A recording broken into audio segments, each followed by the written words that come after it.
everyone. I'd like to welcome you to what is our grand finale of a year-long grant program that we received from the Massachusetts Board of Library Commission called The Next Chapter. It's been a year-long of learning all the latest technology that people over 50 would kind of want to use. And then as well as that, we've had some art, we wanted to have some art, cultural events, and this is the event that we're having.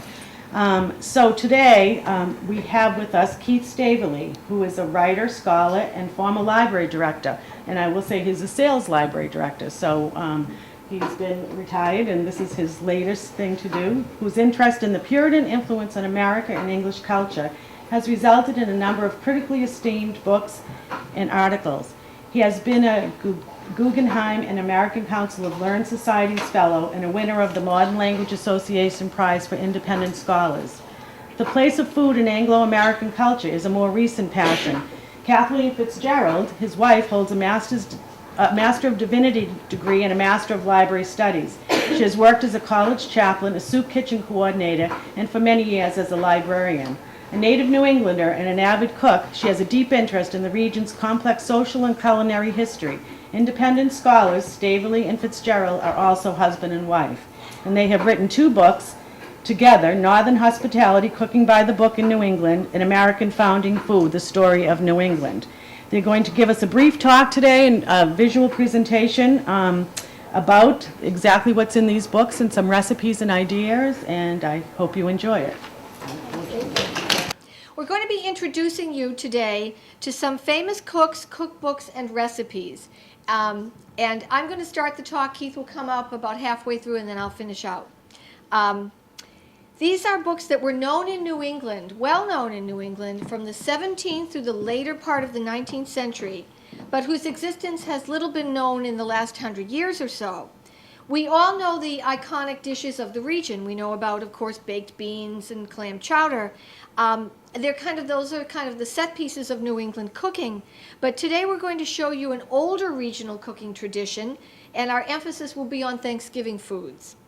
In Northern Hospitality, which I'll go back one screen, that's the book that most of our talk is based on today, our second book.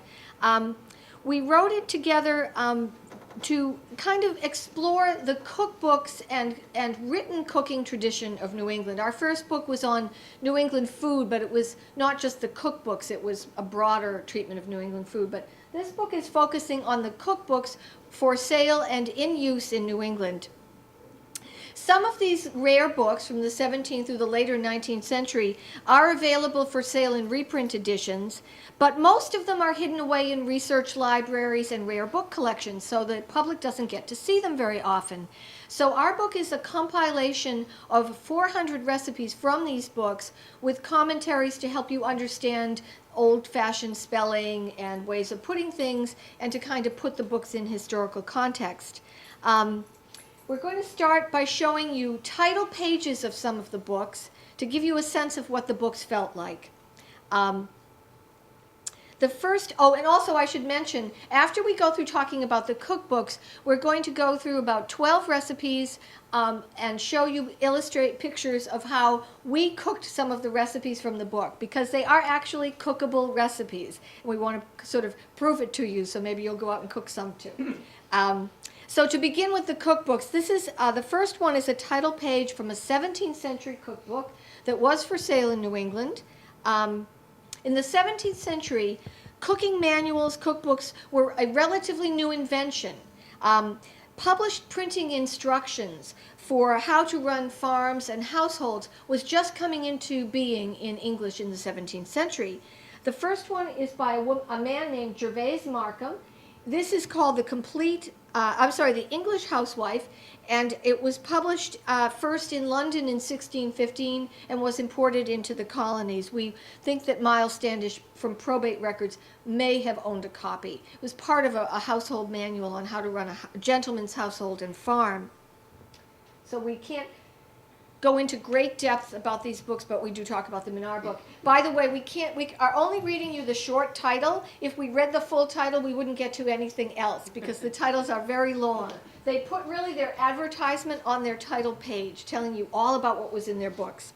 The second book is called The Queen's Closet Opened, and it was first published in 1655, and then it had a separate cooking section called The Complete Cook, which you can see here, and it also has dressing of flesh and fish and ordering of sauces or making of pastry. So there's lots in that book.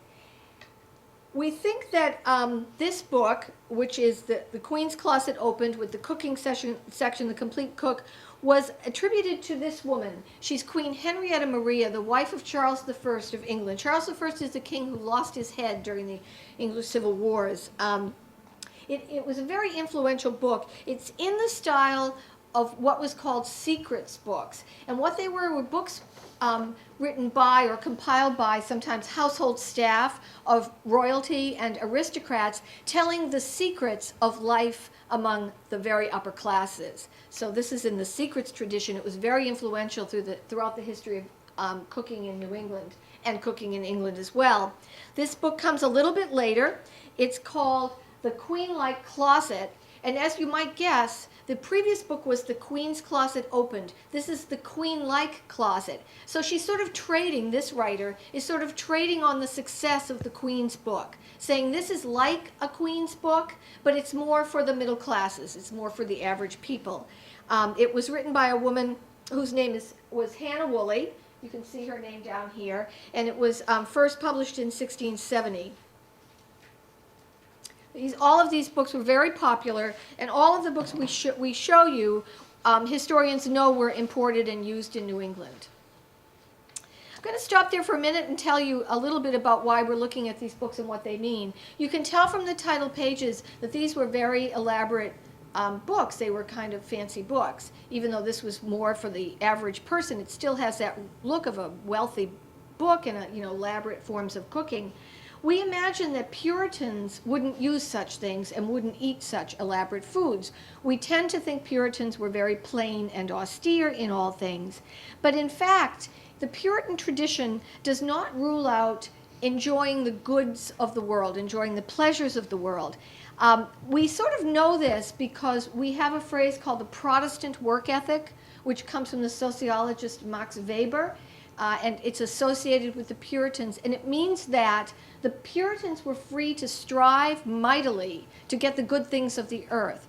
The point was they had to enjoy them, those things, with a disinterested spirit, a pious spirit with their eyes on the next world. It's a bit of a contradiction, but it did not mean that they were ascetic in their eating habits. John Cotton, the leading minister of early Massachusetts, wrote that to cheer our bodies with food and drink is no sin, so long as we do not terminate in eating and drinking. So that kind of gives a sense of what the idea was about food. We really do acknowledge implicitly that the Puritans enjoyed their food when we think about it. The one commemoration of the Puritans that we have in our national culture now is a feast. It's Thanksgiving. So moving on from the first century of settlement, 17th century, we're moving on to the 18th century. And our first book is by a woman named E. Smith. You can see there. It's called The Complete Housewife. It was published in 1728.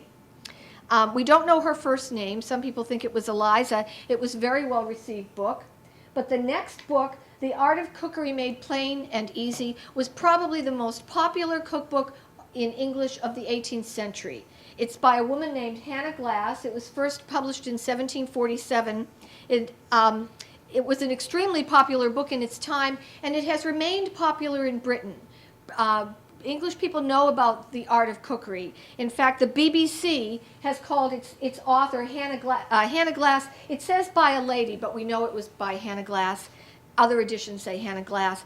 The BBC has said about Hannah Glasse that she was the first domestic goddess. So move over Nigella Lawson and Martha Stewart. Hannah Glasse came first. We particularly admire this next lady. Her name was Elizabeth Raffald, and we really like the way she's handing her book out of the frame to you. This is an engraving, etching on in the book, on the frontispiece of the book, of her. Hannah Glasse wrote a book called The Experienced English Housekeeper. It was first published in 1769. She was a housekeeper for a great estate, and she fell in love with and married the gardener of the estate. And when people married in those days, they left service. So she set up a business in Manchester, England, to run a confectionery shop, which was very successful, and also a cooking school for ladies. And she wrote this book, which was very successful as well, and it made its way over to this part of the Atlantic and to New England. The Experienced English Housekeeper includes a recipe for what at the time was the centerpiece for a wedding. It has a recipe for bride's pie, which was what people then had when they had a festive nuptial. The bride's pie was usually made of calf's feet, boiled calf's feet, and the meat was shredded, so it was like minced meat. It would have suet in it, currants, raisins. Her bride pie, which we reproduce in our book, has both champagne and brandy, so it's very fancy, spices, and then it was topped with a puff paste crust. So you can imagine it. It was a big pie, and it was very festive looking. But I think if we went to a wedding today, we would be surprised to see the bride cutting a pie. Well, the very first person... Also, it was a custom when you cut into it, the person that got, there was a ring put inside it, and the person that got the piece with the ring was supposed to be the next one to get married, just like they throw them. Just like we now throw them. That's right, thank you. But Elizabeth Raffald was also the first person in print with what she called bride cake. So the wedding cake really originated with her. Her cake, interestingly, it's a much more like a fruit cake than we would make wedding cakes today, but it does have a double icing, which a traditional wedding cake has today, with an almond icing and a hard sugar coating. So that was all in place with Elizabeth Raffald in 1769. So we include those recipes in our book, and we are waiting to be invited by some family member to a wedding where they actually cook Elizabeth Raffald's wedding cake. We hope it will happen and serve. Let's see, where am I? In 1772, a popular English cookbook was printed in Boston. They often, at that time, took English cookbooks and had printings on this side of the Atlantic. And it's called The Frugal Housewife. It's by a woman named Susanna Carter. And these illustrations are included in it. And if you can see, down at the bottom here, does it say here? Engraving by Paul Revere. So he was also busy with cookbooks. We think that a lot of people know a lot about Paul Revere, but few know that he worked on engravings for a cookbook. This brings us to the American Revolution and the fact that despite the fact that there was a break with the mother country, English taste continued to predominate in New England cuisine. But there was also a sense of a new national identity, and with that came an idea that we needed American food, not just English food. So we come to the first American cookbook, which is called American Cookery. It's kind of a proclamation that we're now into something new. We know little about the author except the name on the title page. In fact, we know nothing about her except what's included in the front matter of the book. A woman named Amelia Simmons, who declares that she was an American orphan. This book, American Cookery, was first published in 1796, and it was published first in Connecticut, and so it is a New England production as well. It was very, very popular right from its start. It was a small, paper-bound, 48-page book, not an elaborate-looking book, but it caught on like crazy. There were multiple editions right away, and there were plagiarisms of it right away. At the time, it was very common, right through the 19th century, for writers to plagiarize each other and to take whole sections of a book, pop them into their books, and publish them as their own. And Amelia Simmons was plagiarized right away. We know it was very popular in England as well because British cookbooks that came out subsequent to the publication of this book found that the fad for American cooking was so predominant that they had to include appendixes of American recipes in their own English books after American Cookery. American Cookery in Amelia Simmons's book has a number of firsts for us as Americans. It was the first book to include American-style pumpkin pie, a kind of custard pumpkin pie. We're going to show you pictures of 2 of her recipes later. There was a pumpkin pie in cookbooks, in English cookbooks, but the pumpkin pie was very different. It was layered, fried pumpkin, fried egg, currants, apples, and a very different style pie. We're going to show you a picture of that as well. Amelia Simmons is the first one in print with cranberry sauce. Before this, there was no printed recipe for cranberry sauce. She called them cranberries with an M. She was also the first in print with a number of corn-based dishes, which are particularly American. Indian pudding, first printed recipe. Johnny cake, the first printed recipe. And the first printed recipe for something using the Dutch slang word for this little sweet. The English had the similar sweets. They called them little cakes. Anyone know what she was first in print with? A recipe for cookies. And the first to call them cookies. This is a page on the left. It's a page from Amelia Simmons's American Cookery. It's an illustration that we use in our book, and it's to show you what the book looked like. She has quite a few lovely, lovely recipes. They're very cookable. The top recipe is for pumpkin. It's actually a pie, and the bottom recipe is for orange pudding, but it's actually an orange custard pie. Custards were called puddings in pastes. In other words, you make a pudding and you put it in a pie paste. The top recipe is vernacular. It's using a native vegetable, pumpkin. The bottom recipe is English. It's using an exotic import. It would have meant that it was more expensive to cook, being a tropical fruit. And I was saying earlier that Amelia Simmons's work was plagiarized. Well, she also plagiarized. The bottom recipe is direct steal from The Art of Cookery by Hannah Glass. So it goes both ways. With the Industrial Revolution of the 19th century, mechanization often affected kitchen culture as much as the rest of society. But with the rise of commerce and industrialism, life was becoming a lot easier for Americans, average Americans, in many ways. However, along with the ease that industrialization brought, it brought a change from an agrarian way of life to a commercial and industrial way of life that involved booms and busts in the economy, something that people really had rarely experienced before the beginning of the 19th century.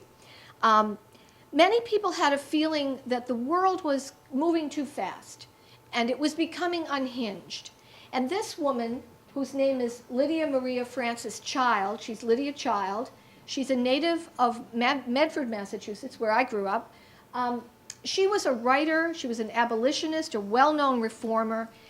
She wrote children's literature, but she also wanted to address the needs of American women who were struggling to keep their families afloat during these cycles of boom and bust. And she wrote a book called The American Frugal Housewife, which is really sort of a combination household guidance, advice book, and recipe book.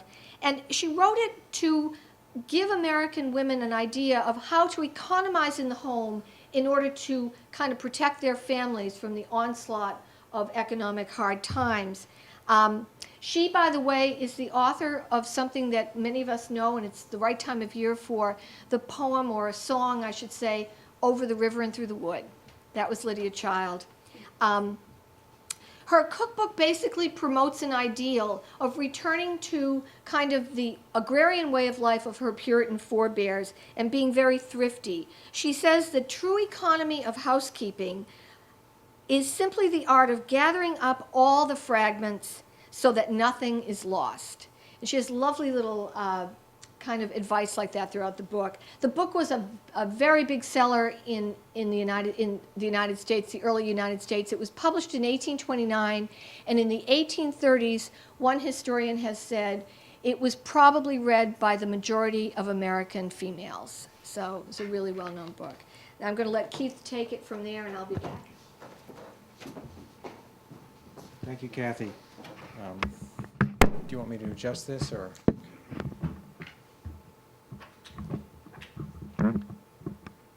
Is that good? Okay. All right, we have this organized, by the way, like a high school relay team. The best runner is always the first lap and the last lap, and the ones that aren't quite so great are in the middle trying to make sure that the lead that's built up in the first lap is not lost when another good runner comes on for the last lap. So that's my job. Okay, our next major figure is this lady here, Sarah Josepha Hale. She was the longtime editor of the most popular women's magazine of the 19th century, Godey's Ladies' Book, which is sort of a combination of Vogue, a lot of fashion stuff in it, and Ladies' Home Journal, a lot of advice about household things. Hale wrote several cookbooks, and we draw upon two of them for recipes in our collection, Northern Hospitality. This one, The Good Housekeeper, was published in 1839, and the other one that we use, The Lady's New Book of Cookery, was published in 1852. Of all the people that we focus on and draw upon for recipes in our book, there's probably no bigger contrast than between the last person Kathy told you about, Lydia Maria Child, and this one, Sarah Josepha Hale. Whereas Child, as Kathy explained, one of her main purposes was to help people cope with the difficulties that the news, all the social changes were creating for people. Hale almost totally emphasized the benefits, how great it was to have all these wonderful new consumer goods. And of course, as the editor of a magazine like Godey's, it was a big part of her job to get people to purchase and use these new products. So it's not surprising that that would be her outlook. She's remembered today mainly just there. In another way, though, she's similar to Child in that they both wrote all kinds of different types of books, novels, these types of cookbooks, essays and whatnot. She also, however, is like Child in that just as Child is remembered today for Over the River and Through the Wood, Hale is remembered as the author of, anybody know? Mary Had a Little Lamb. Although she's accused of plagiarizing the part that everybody knows, which is the first part. That's never really been settled. It's also worth mentioning that she was a leader in a campaign that took place for quite a few years in the first half of the 19th century to get Thanksgiving established as a national holiday. It had been mostly a New England regional holiday up till then, and this was finally successful during the Civil War in 1862. I was really struck by that earlier this week. I don't know if any of the rest of you saw it, but they had a program on Channel 2 last Tuesday night. It was the 150th anniversary of the Gettysburg Address. This was really anniversary week since yesterday was the 50th anniversary. Most of us lived through that of, unfortunately, the assassination of John F. Kennedy. But that was the anniversary of that, and it was a really good program. But it struck me that means, and that was in the week before Thanksgiving, just like it is this year, which means that Lincoln gave the Gettysburg Address a week before the second time that Thanksgiving was observed as a national holiday. Anyway, our next, just a little aside, our next figure is this person here, Catherine Beecher. She's the older sister of Harriet Beecher Stowe, and she wrote several books on the household, including one cookbook, Miss Beecher's Domestic Receipt Book, published in 1846. You can tell by that title, by the way, that in her lifetime, she was as big a celebrity, in fact, until the publication of Uncle Tom's Cabin, which was after this date. She was a bigger celebrity than her sister. And the publisher wouldn't have put her name in the title of the book if they didn't think it would help sell the book, just like we have books now, Martha Stewart's, Christmas, or forgive me for not knowing the exact titles of Martha Stewart's books, but that type of thing. Beecher, one of the main things that Beecher emphasized in her writing about cooking in the household was that women should try to be as systematic as they possibly could in every aspect of domestic life. And in emphasizing this, she became a major source and inspiration for a movement that became very prominent after the Civil War called the Domestic Science Movement.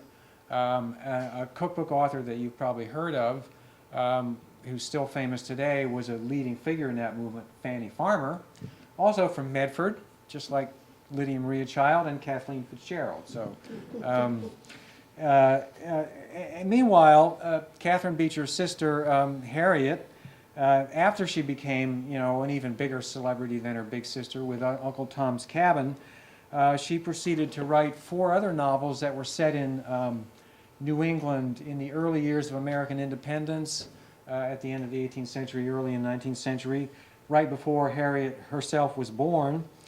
And these novels by Harriet Beecher Stowe helped give birth to another major movement after the Civil War called the Colonial Revival movement. And the Colonial Revival, now that people had a chance to live for quite a long time with the consequences of the Industrial Revolution that Lydia Maria Child was helping people cope with much earlier, by this time, in the latter part of the 19th century, there were a lot of people that were a little bit tending to see some of the drawbacks of these changes. And so this colonial revival movement was tending to be, it was kind of nostalgic, was tending to say that the society from before the Industrial Revolution, the society of the childhood of many of these people, was kind of an ideal way of life. But of course, like many movements that are based on nostalgia, nobody really wanted to go back to the way things had been before the conveniences and the abundance of the Industrial Revolution, so that when they were reviving colonial society, they tended to be kind of selective about the things that they chose to make prominent, and they also tended to modernize these things without really admitting that they were doing so. And this certainly happened in the food department of the colonial revival. For example, this is a recipe from the early 19th century, long before the colonial revival, for a type of bread that was the daily bread of colonial New England, called rye and Indian bread. This recipe is from 1830, right after the Erie Canal was opened. In 1825, the significance of the Erie Canal for New England was that before the Erie Canal, New England there wasn't very much wheat around in New England. They had a lot of difficulty growing wheat here because of the proverbially rocky soil and other reasons. So this recipe includes wheat because there was more available after the Erie Canal. But otherwise, it reflects the way this rye and Indian bread was actually made in colonial times, with rye meal and with Indian. Indian means Indian corn. They had this as their regular bread, not because that was what they would have preferred. They really didn't prefer it, but they had to make do with it because they didn't have enough wheat. Okay, now the colonial revival comes along, and they want to make a big deal out of the bread that these wonderful ancestors of theirs ate, and they wanted to make it a kind of a symbol of this way of life that they were saying was so wonderful. But they knew that people wouldn't particularly want to eat this bread if they didn't do something to it. So what they did was they put a whole bunch of molasses in it to make it more tasty. And by the way, they chose molasses rather than sugar because molasses gave more of a kind of rustic aura than sugar would have. And then instead of baking it, they put it in a pudding mold, so almost treating it like a dessert now that they'd sweetened it, and cooked it that way. And this, of course, is the famous, as the recipe title there says, Boston brown bread. But Boston brown bread is not a really old-fashioned New England food. Not if you want to go back far enough in time to have a long tradition, the colonial revival would have you believe that it's a traditional New England food, but it isn't. It's a colonial revival food. And I dwell on this a little bit because it's sort of to give you a little bit of a graphic idea of what our book is about. Our book is really trying to revive, by taking a few of these recipes like this, like Boston brown bread or Boston baked beans, which was also sweetened like mad with molasses only from this time, or New England clam chowder. They always stuck these regional names on them too. New England clam chowder, New England boiled dinner. By putting a few recipes like this right to the forefront, they drove out all recollection of this much more complex and interesting, and we think tasty, cooking tradition that existed in New England before this time. So our book, in a way, is trying to revive what the colonial revival, buried. And we're here now to try to convince you that this is really worth doing, and that the food that existed before the colonial revival in New England is worth cooking and eating. And now yes? What is graham meal? That is, that's wheat flour with the bran left in. It's really whole wheat flour. Sylvester Graham was a dietary reformer from the earlier 19th century, and he promoted this kind of really whole wheat flour, and he would actually, his movement in general didn't get very far, but that part of it did, and so his name got attached to that type of flour. Okay, so now on to the samples of how we cooked some of this food in our own kitchen. Just take a second to emphasize that we don't have any kind of, we don't have a hearth. We don't cook over an open fireplace. We have just an average middle class, early 21st century kitchen. We didn't dress up in, gingham gowns and have cast iron kettles when we made these things. I don't mean to disparage, the house museums where they reenact the way things were actually, or as close as they can try to approximate the way people actually did it back in colonial times. They do great work in helping people, giving people a sense of how they lived then. But there's another way that the past can be brought into our lives and became maybe more of a sort of living presence in the present, just by trying to produce these things in our own everyday surroundings, and that's what we tried to do. So here we go to this part of our talk. And all of the recipes that we're going to show you, as Kathy mentioned, relate in one way or another to Thanksgiving. And I'm going to give you talk about a couple of foods that either were or might have been eaten at what we call the first Thanksgiving, right down the road from here in Plymouth in 1621. We are taught in school, of course, that was the first Thanksgiving.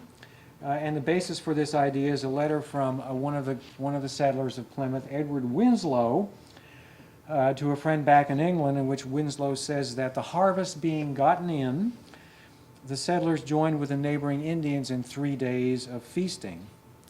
It's a good thing that they invited the Indians, because the Indians brought along 5 deer and contributed them to the feast.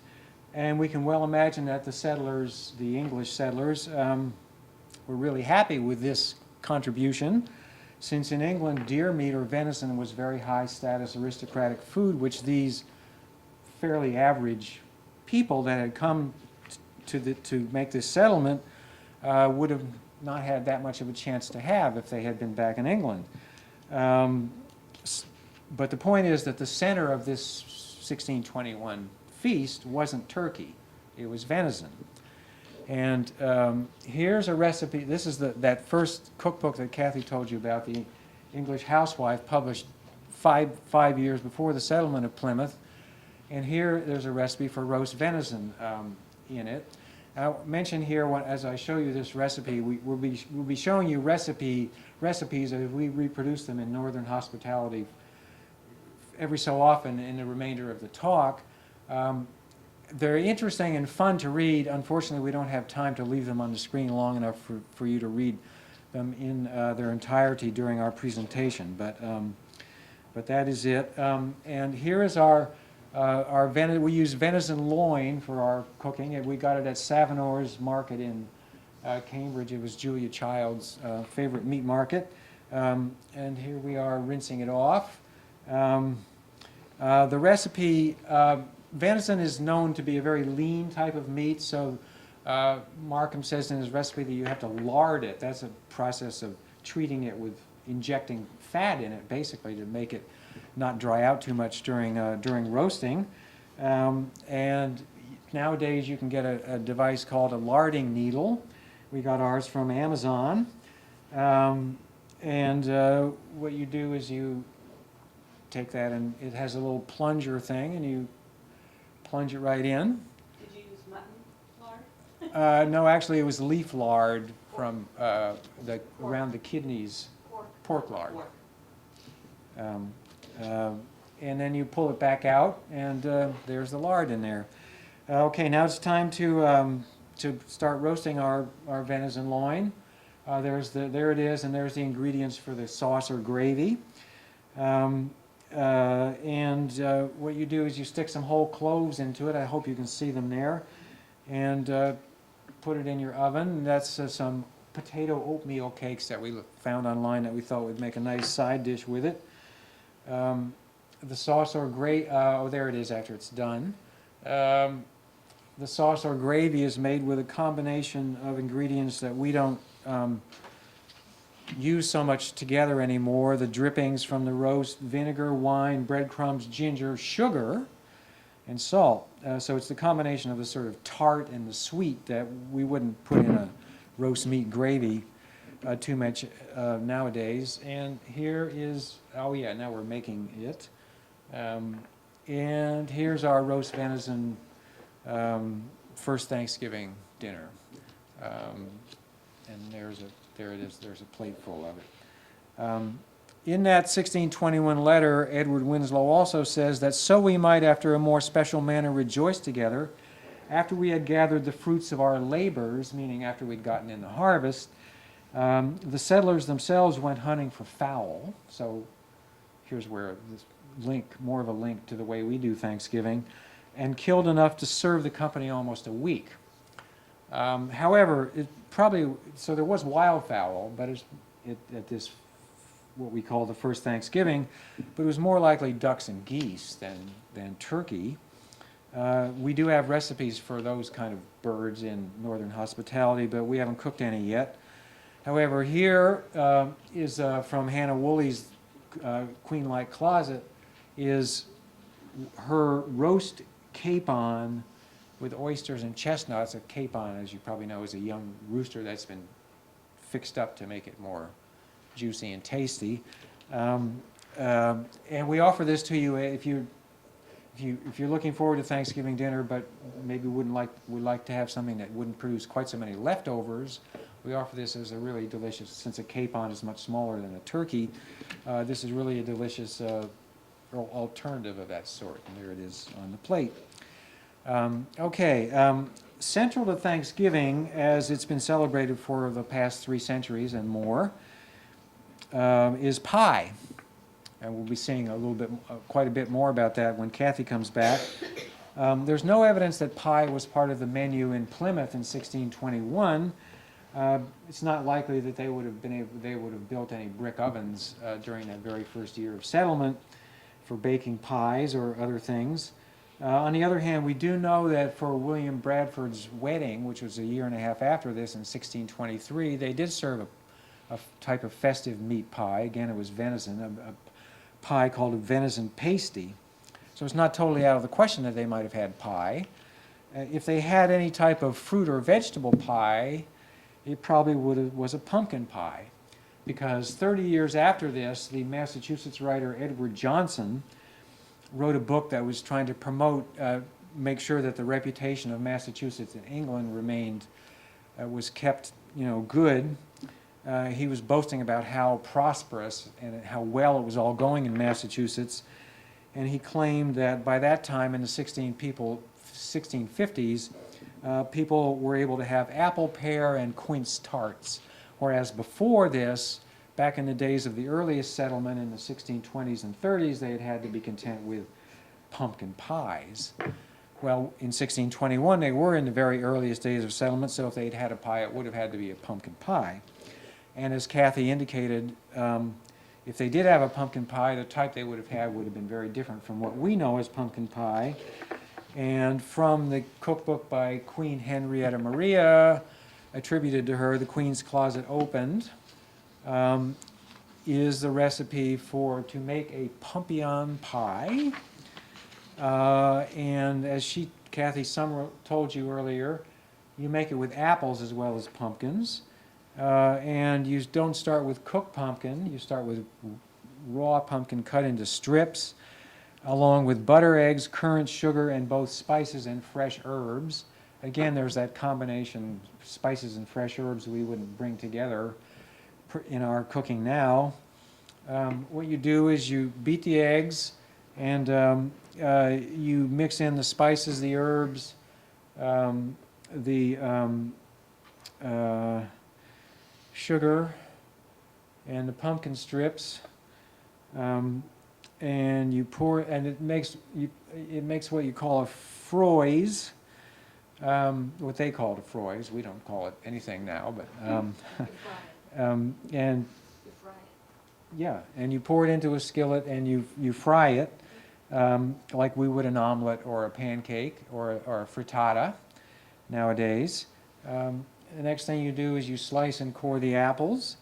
And now we have to think about the crust for our Pompeian pie.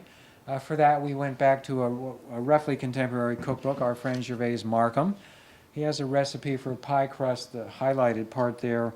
It's relatively unusual type for us now, but it's quite serviceable with equal amounts of water and butter. And it produces a paste that, as Markham says, is reasonable, lithe, and gentle.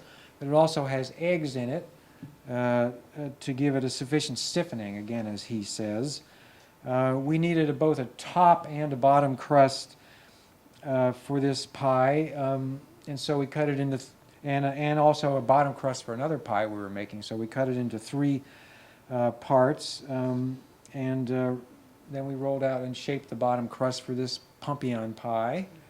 And there it is in the pie shell. Now we can fill our pie shell, and what you do is you take your froise, and you cut that into strips, and you layer it with apple slices and currants, and add a good deal of sweet butter, as Markham says, and cover it with a top crust, and bake it up. Now we have one more step, however, before we can serve it. The recipe says to make something that they called a caudle, and that was a type of sauce made with, in this case, with egg and wine. And what you have to do now is you cut into or remove the top crust, and you pour your caudle over it, and the pie is hot enough that it's going to cook the egg, so you're not eating raw egg. And then you put the top crust back on. And here's our Pompeian pie that if the Plymouth Pilgrims had a pie for their 1621 feast, it would have been this. How did it taste? Did you eat it? It was good, yeah, oh, absolutely. I served it for Thanksgiving. It was to our quite delicious, and family. we served it to our family, yeah. So, they liked it? They were fine. Yeah, pardon me? Did it taste like a quiche? No, there's not enough egg to make it. But it was good. It was very good, yeah. There it is. You sound skeptical. I don't need to. You have a perfect right to be. It's both. There's a lot of apple in it, as well as, there's not as much pumpkin as apple in some respects, and the caudle, coming through it almost makes it quiche-like. It sort of brings it together. It's a different taste. But the combination of the spices, the sugar, and the fresh herbs gives it a really interesting and different, flavor than we're used to. It looks delicious. Um, No, not at all, not at all. And just before I'll give just a brief mention of more about pie. Gervais Markham, we're referring to him quite frequently here, has a recipe, that's his cookbook again, we also include this recipe in Northern Hospitality for one of the types of fruit tarts that guy Edward Johnson said that later on people could, regularly have. It's for a pippin tart. That's an apple tart. Yeah, we actually have a handout that we brought with us for how we made this one. Pippin is a type of apple that's really the most popular apple in England. They're a little difficult to get a hold of here in New England, although we did manage to find some. But at the time we were making this, they were out of season, but you can make a perfectly good one with Granny Smiths, which you can always get. And that's what we had here. And with cinnamon sticks, whole cloves with butter inside and with sugar strewed on the top, it makes it really luscious.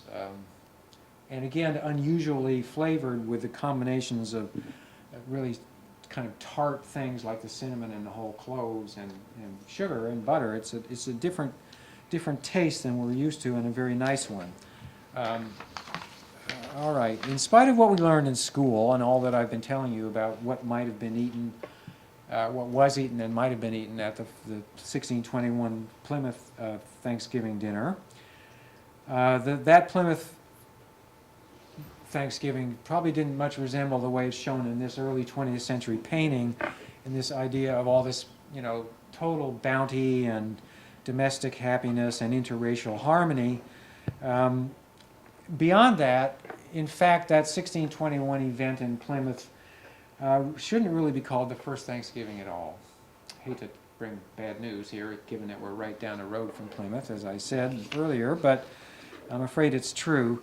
There's no record that feasts like this took place on an annual basis or any kind of regular basis for quite a long time after this, either in Plymouth or anywhere else in New England. Beyond this, these people that settled Plymouth and the others that came to Massachusetts 10 years later were really opposed on principle to regular holidays, just like they were opposed on principle to pre-established kinds of religious worship like the Catholic Mass or the Anglican liturgy. They thought that you should have holidays or special days only when there was something special reason to observe them. For example, they did have Thanksgiving days, but they only had them when something occurred that they had wanted to give thanks for. And they also, had fast days, another special day. If something bad happened, then they felt that it was due to their sinfulness and they needed to repent of it. The other reason why there wouldn't have been regular Thanksgivings in these early decades was that the harvests were unreliable. So you could never be sure any given year whether your harvest would be good enough to give thanks for it. By the turn of the 18th century, these factors were no longer so important. Harvest and food supply had become more reliable, so you could be pretty sure in any particular year that you probably would have reason to give thanks. More basic than that was Puritanism had pretty much softened in its outlook and its approach. It had become more routinized. They did have sort of more regular ways of observing things, so they weren't so much against predetermined holidays. And so that in the early decades of the 18th century, Thanksgiving in the form that we pretty much know it did begin to emerge all over the region. And by the early 19th century, it was a semi-official holiday throughout New England. And as I mentioned earlier, by the 1860s, it was proclaimed as a national holiday, thanks to Sarah Josepha Hale, in great part.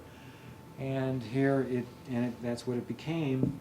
And here's from Harper's Weekly, a popular magazine in the late 19th century, is an illustration that we include in our book of people preparing for Thanksgiving at that time. It was in this period, after it became proclaimed as a national holiday in the 1860s, that the whole idea that the first one took place in Plymouth, that's really when that idea was cooked up, so to speak. Now that they had a national holiday, they wanted to make it begin when, according to leading people in New England, the United States began. And New England's version of the United States was that it began with the settlement of Plymouth. So if we're going to have a national holiday, let's have it go back to the first settlement of the United States in Plymouth. Puritanism, as I just mentioned, began to relax its hostility to annual holidays or regular holidays, but they had always been especially disdainful of Christmas. Christmas was not really celebrated in New England until the middle of the 19th century. They thought that Christmas and also Easter were what they called popish holdovers. In other words, they were examples of how the Roman Catholic Church had contaminated the purity of Christianity with pagan festivals and customs.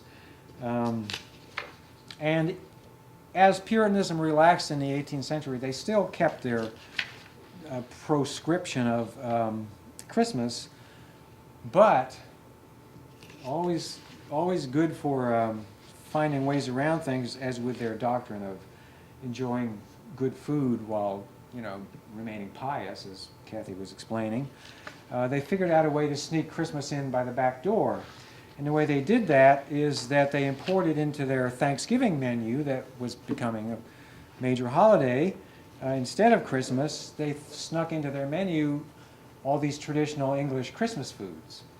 And among these, there'll be others that we'll show you later when Kathy comes back. Among these is turkey. Turkey had been a central part of the Christmas menu since the late 16th century, and so that's how it became central to the New England Thanksgiving. And now from Amelia Simmons's the first American cookbook, American Cookery, is her recipe to stuff and roast, turkey or fowl. Simmons says to cook the turkey as shown here in this early 19th century children's book by hanging down to a steady solid fire. I don't know if you can see it, but here's the bird and there's a piece of string or twine, a rope. Instead of on a spit. We weren't in a position, as I said, we just have a regular 21st century household. We weren't in a position to make ours that way. But we wanted to make it, didn't want to just put it in the oven, because what would be distinctive about, turkey from the 18th century if we just cooked it that way. Although we do cook lots of things that way, but it seemed like with roasting a turkey we ought to try to do something a little different. So we thought we would try indirect outdoor grilling, which we had never done before. Of course, that meant that we would have a late summer Thanksgiving dinner, but that was all right. And also, our grill wasn't big enough to hold a whole bird. You can't get a small turkey of the size that they were more used to back then. We looked everywhere for one but couldn't find one, so we just had to get a breast from the supermarket. And of course, with the indirect grilling, in order to get it to work, you have to leave the cover on while it's going on. There's the ingredients for the stuffing that Simmons gives you, and they're very similar to the way we make stuffing nowadays. The bread, the eggs, and the seasoning. The wine maybe sometimes would be included, sometimes wouldn't. And on the right-hand side there, the suet, we might not put that in, but beef suet. But that's the stuffing. There's the stuffing cooked. Before I leave you and turn it back over to Kathy, I just want to mention that the 19th century New England Thanksgiving and Thanksgiving dinner in its prime included lots of items that we don't any longer serve, such as beef in various forms. And this is a picture of a recipe for a dish that was a forerunner of pot roast that's included in Amelia Simmons's cookbook. They also included pork. And this is a recipe from Sarah Josepha Hale for a rolled pork loin. It's very good. They also had mutton regularly for Thanksgiving dinner. And finally, the dish on the left, this is one that we made, and we made this at the same time as we made the Simmons turkey. This is another thing that was always included in 19th century New England Thanksgivings, the item on the left there, and Kathy is going to come back and start her last part by telling you about that. So I'm going to be telling you about pies for a while. This pie is from a book called, I'll go back a screen. The Improved Housewife. It's by Mrs. A.L. Webster. It was published in Hartford in 1844, right in the middle of the 19th century. Very popular book in New England. And she has a recipe in it for Connecticut Thanksgiving chicken pie. So indeed, they did think of it as a Thanksgiving a food. And I wish we could give you time to read the whole recipe, because it's really fun to read them, but I'll go quickly. She says to use a plain paste for the bottom, so we made ours. We always tried to use another recipe. If it wasn't included in the recipe how to make the thing, we tried to use another cookbook of the same period, so we used Miss Beecher's plain paste. This lined the bottom of the pan for the pie. And the top crust was different. Cooks were wonderful in the 19th century on pie crust, and they would often put a plain paste on the bottom and a puff paste on top. So we're making the puff paste as Mrs. Webster describes to make it. She says to roll it 9 times, put all the butter in. So it's sort of a classic puff paste. You can, of course, you can buy puff paste now too. Then she says to boil the chicken, she says to use an old, not young fowl. Well, it's very hard nowadays to go to a market and ask for an old fowl. There aren't too many markets that want to sell you that. So we used a roaster, thinking that's a little bit older than a fryer, a 5.5-pound roaster, which we cut up. You might notice that in her recipe she says to boil it, save the broth for the juice for the pie. It's not, however, boned. They did not bone their chickens for their chicken pies. For a lot of their meat pies and chicken pies, bone in. So there's the chicken pieces cut up with the bones in, the broth, the chicken broth. And she says to use, let me see what the amount, it's a lot. A 1/2 pound of butter to 3 pounds of fowl. We just couldn't use that much butter in our pie. We just couldn't. So we put a goodly amount in, but not a 1/2 pound of butter. Because we eat the food, we didn't want it to go to waste. So, but we couldn't put quite that much in. She says then to put the puff paste on and to decorate it. Another, let's see. Sorry, got it here somewhere. Yeah. I'm going to find it. I've lost my. Oh yes, another New Englander of the 19th century, a memoirist named Caroline Howard King, describes the chicken pie in her household in Salem, Massachusetts, and she says, frequently the feast began with a chicken pie crowned with light and flaky puff paste, which was ornamented with small circles and diamonds cut out from the paste and put on in patterns by my mother's own hands. Well, I couldn't do quite that well, so I used a little cookie cutter and did what I could. You thought it was Valentine's Day. Yeah, that's right. That was my cookie cutter of the moment. And then Mrs. Webster, whose recipe it is, says to tie a bandage around the pie. That would be to keep the juices in the oven as it was baking. So I put some cheesecloth around it and hoped it didn't burn the house down, which it didn't. I checked frequently. And there's the pie baking, and there's the pie baked, and it was really a very delicious pie. And there it is on the plate with the turkey and gravy. And they were adept at eating pies with bones in. They just did not mind that. They were, a lot of people were closer to farm life than we are, and they know that animals come with bones. So that was that. Our next pie, to just show you briefly, because there were a lot of pies on the Thanksgiving table that weren't for dessert.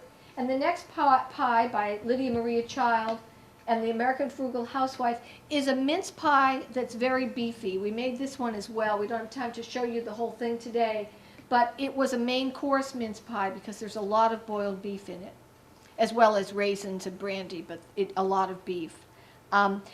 Child says to boil a tender, nice piece of beef, is how she puts it. But now for more pies, and for dessert. Harriet Beecher Stowe, who Keith was saying wrote a lot about New England after she wrote Uncle Tom's Cabin, she says that at that time, the making of pies at this period assumed vast proportions that verged on the sublime. Pies were made by the 40s and 50s and 100s and made of everything on the earth and under the earth. So they really used up their harvest with pie making. And another historian calls it the New England custom of long-range pie making. These pies were often very large pies, and they were going to use up the harvest and the slaughter, and they were going to last for a long time. So the next pie, we are going to move on to dessert. They did have pies for dessert as well, and for fruits that they had grown. Of course, Marlborough pudding is the next one I'm going to show you, and of course apples would play a big part in New England pies.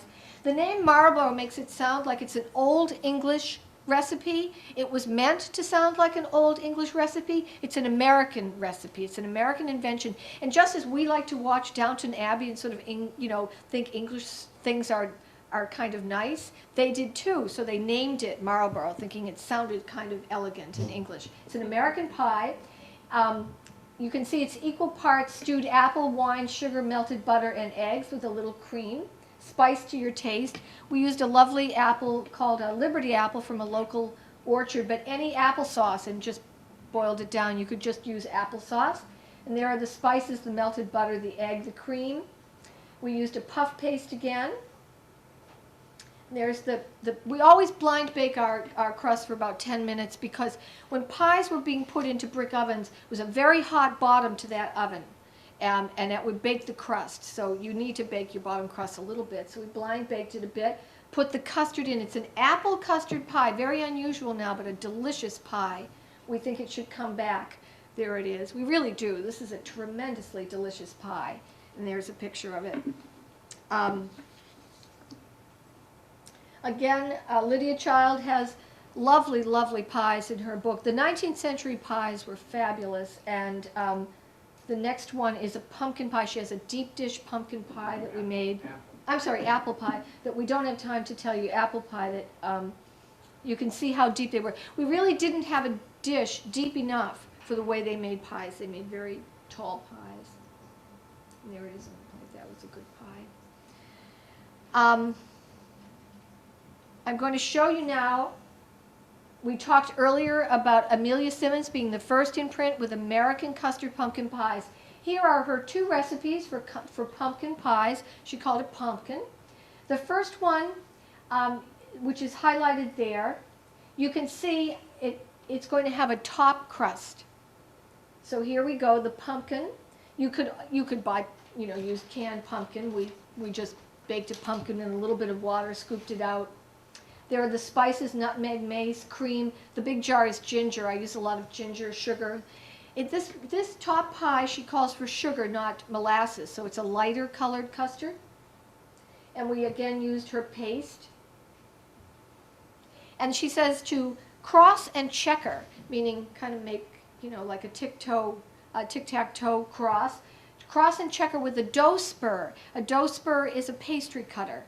And this is actually a 19th century dough spur that I got on eBay for about $25. It has a bone wheel and a wooden handle. And they're lovely little implements, and every kitchen had them.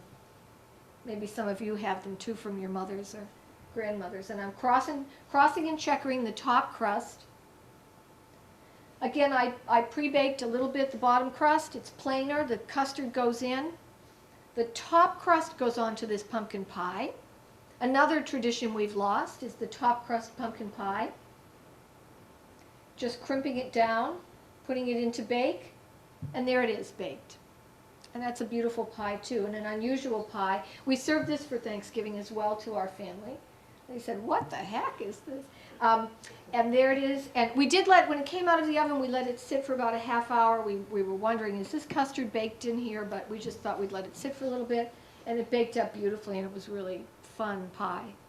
So that's Simmons's pumpkin, but she gives 2 recipes, and the second one in the bottom is, I'll go back just a second, is really the pie that we know today as pumpkin pie.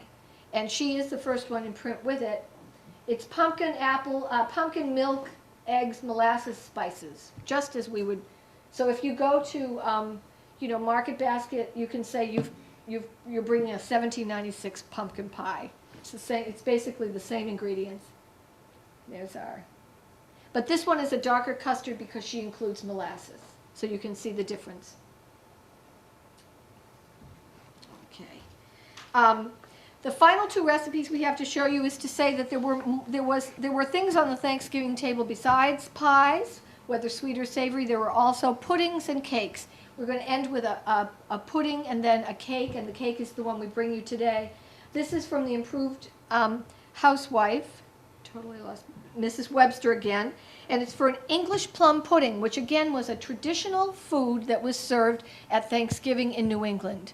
Plum puddings were from the Christmas celebrations in England, as Keith was saying, which were brought over into the Thanksgiving celebration. We made our plum pudding according to this directions. As you see in the second paragraph, it was made in a pudding cloth. Before people had tin pudding molds, they boiled their puddings in cloth. We didn't have a pudding cloth around our house. Maybe you do, but we don't have one. So we used cheesecloth, which is perfectly serviceable. There are the ingredients. It includes brandy, raisins, currants, spices, flour, eggs, and milk for the pudding batter. You take the cheesecloth, you wet it with hot water, wring it out, put it over your bowl, and then flour it so that the pudding batter doesn't stick inside the cloth. You know, strips of cheesecloth going crosswise. The batter goes in. You tie up your cloth into a bag or ball, and then you put it in a big pot of boiling water with a trivet on the bottom so it doesn't stick, and then you just boil it for 6 hours. Well, we had to spend the day at home because we didn't want to, and you do have to replenish the water, but basically that's, you just let it boil, and she says for 6 hours. So we said, all right, we'll let it boil for 6 hours. We took our bag out with some trepidation, saying, you know, what now? So there's our pudding, there's our plum pudding, and lo and behold, opened it up, and, oh, I went a little faster. There it is. And it is actually a plum pudding. It's got currants and raisins. She says to serve it with a wine and butter sauce, which is Madeira, sweet wine and butter, melted butter. And there it is, as it would have been on a 19th century Thanksgiving table, plum pudding. And there's a piece on the plate, and that was really delicious. Our final recipe from American Cookery, Amelia Simmons again, is for plum cake.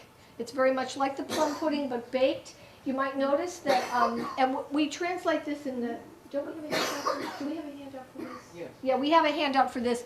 We do translate in the handouts because most of us don't know what a drachm is, 1 drachm. So, you know, we do give some, and in our commentary in our book, we explain these things in case you want to make things at home. But we want to point out that there are 21 eggs and a quart of ale yeast in this cake. This is a huge cake. Often in the 19th century and earlier, the recipes were for very, very large cakes and pies and things. The reason is that basically households were larger, there were more people, there were servants, there were extended families. The other reason is that when people were, before the middle of the 19th century, when iron cook stoves came in, people were firing brick ovens, and they only wanted to do that once or twice a week. There's a lot of work involved in firing the brick oven, so you would make a big, big cake, and they would last a long time.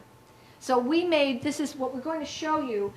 This is, I'll go back 1 screen. This is half of the recipe for 2 cakes, so each cake is a quarter.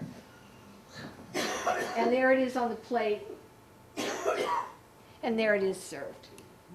And that's what we have to share with you today. And it doesn't call for whipped cream, but we think it's good with whipped cream, so we brought some. And there's our website. It's staveleyandfitzgerald.com, and we do have a blog called Cooking New England. We're cooking through, we've made about half of the recipes at home, about 200 of the recipes. And as we make them, we blog about it and tell you how the experience we've had with making them. So if you'd like to take a look, and sometimes people write to us when they're trying things too, feel free to email us when you're trying things at home. And there's our, our business card. And that's it. That's it. You're very good, audience, for waiting so long.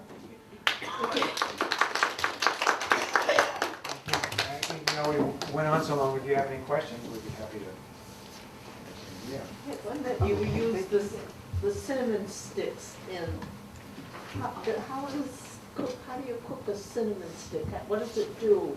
You know what? That was in the Pippin tart, the whole cinnamon. It's in several of the recipes. It cooks down, it's gone. It cooks into, in the time that the tart cooks, it cooks into just like a spice would be ground cinnamon. It cooks right down. Even the cloves? The cloves, you could, a tiny little bit of cloves. Some people might, a child might not like it, but you would hardly notice. But as you know, sort of gourmet type people nowadays would tell you, it gives a more robust flavor than the pre-ground Yeah. spice. The earliest cookbooks, how did a typical family acquire those books? Were they given at a wedding, or did someone send them from England? How did they get them? That's a great That's a question. good question. Generally, they probably would have bought them. in most cases, which means that it was mostly quite well off, you know, the upper, not just, maybe not the 1%, but the 10% or 15% of top 10 to 15% of New England society would be the people that would get them. They would get them, booksellers in Boston mostly, or you know, as time went on, there would be booksellers in secondary places like Newport or Hartford, or would import them from England, and you know, they would send out, you know, people would become aware, or they would send out circulars or whatever, and people would know what books were for sale. By the latter part of the, by the time of the Revolution, close to it, they began to reprint occasionally some of these English cookbooks in this country. The first time that was done was with that book called The Complete Housekeeper, Complete English Housekeeper, that was a lady named E. Smith. There was an edition of that printed in Williamsburg, Virginia, back in 1742. And then the one that Kathy mentioned, 1772, the Frugal Housewife that Paul Revere did the engravings for. That was printed. But it actually was, that was printed in Boston, but actually it was, there was, right through until, really until well into the 19th century, it was almost easier to get books imported from England Right. than it was to get ones that were printed in this country. We might say too, though, that we have a collection of, a manuscript collection that we use. People shared recipes, and people had manuscript cookbooks that they would copy down. It was a rare thing to have a cookbook in your possession, but your community would share it, and you'd write down the recipe. And a lot of recipes were copied into manuscript cookbooks. And as well, there were lending libraries. So recipes and dishes got around, even if the books were owned by, say, the minister's wife. You know, she had a lot of money, but that doesn't mean the ladies in the community didn't write the recipes down. So. All of this circulation was gradually increased, and so by the middle of the 18th century, there were all these many more methods, like the lending libraries, to make these available, and to a wider segment, therefore, of the population than there had been in, say, up until about 1675 or 80. Yeah, go ahead. Well, first I want to say that your Thanksgiving feast must be something. You know, I'd love to see what you guys are doing for that. But the second thing is, were there any surprises when you started research? Were there any food surprises where you thought, I can't believe I love this, or oh, that was horrible, or is there anything that surprised you doing this research? I think overall, what we try to communicate in our talks, overall our biggest surprise is, this is really good. Mm-hmm. This is really very, very lovely food. And we don't identify it with what was eaten in New England. So I think mainly it was just very delicious. I mean, these puff paste crusts and these, you know, beautifully cooked apples, and thinking about roast being done beautifully, and pies, and I think we've enjoyed almost everything we've cooked. Yeah, so the surprise is how good, and not just good, but interesting it is when you come to it thinking. I mean, we had written a book before this, so we didn't think quite along these lines by this time in our work, but still, we had not really, in doing our first book, we didn't do that much cooking in connection with that, and so we didn't have kind of new eating experiences. And when we came to do this one and decided that we wanted to make these presentations that involved cooking and reporting on it, like we're doing here today, you know, Kathy grew up with, you know, baked beans and Boston brown bread, and I, you know, as someone who grew up in the Midwest but came to the region here when I went to college, and then, you know, and all that I saw around me was chowder and those same things.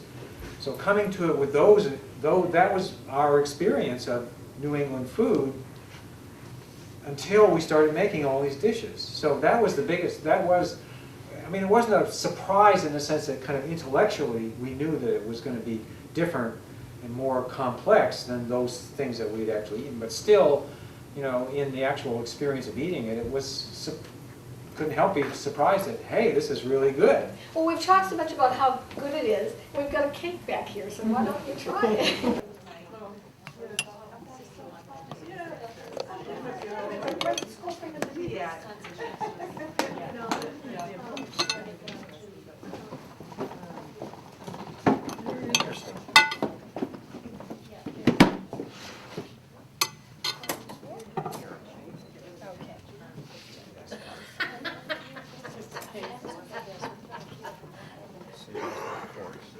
Oh, yeah, they're over here. You know what, maybe I'll move them.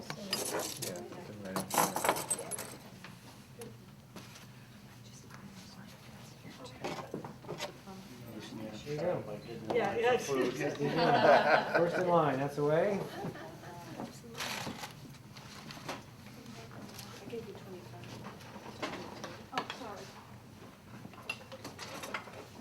Thank you very much. Thank you for making it. Delicious. Thank you. It's part of our hard sell. Right. Enjoy. Yeah. Michelle says it's delicious. Very good.